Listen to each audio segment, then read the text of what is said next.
dibi bile olmayan bir çukurdan başka. Nedir aile? Beni niye yıkmaya çalışıyorsun? Benden ne istiyorsun baba? Oğlum, hepsi bu yüzden değil mi? Ben senin oğlum.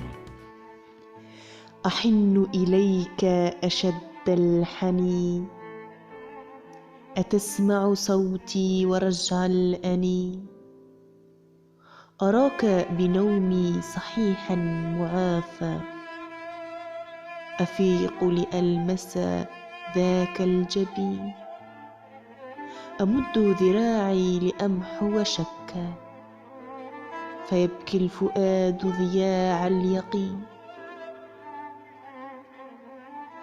أجوب الديار أفتش عنك يكذب عقلي قلبي الحزين أخاطب طيفك عل الكلام يخفف وطأة أمر مبين أقول أبي لا تدعني وحيدا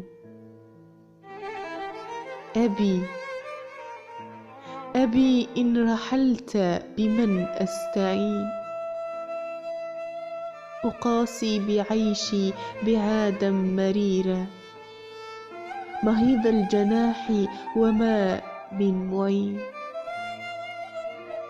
أمنت الزمان وخلتك تبقى حسبتك تحيا مئات السنين فكنت ملاذي وكنت مآلي كدرع منيع وصرح حصين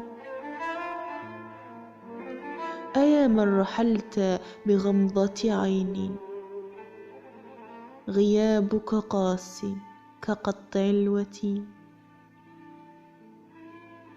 تمر الليالي وذكراك نور كنجم السماك يدل السفين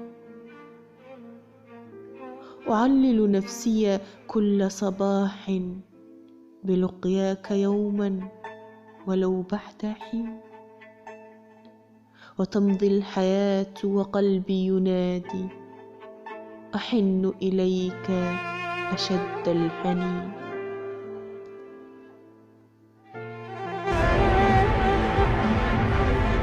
Senin için yapabileceğim bir şey var mı? Ne istersen, çikolata, dondurma. Donat getirebilir misin bana?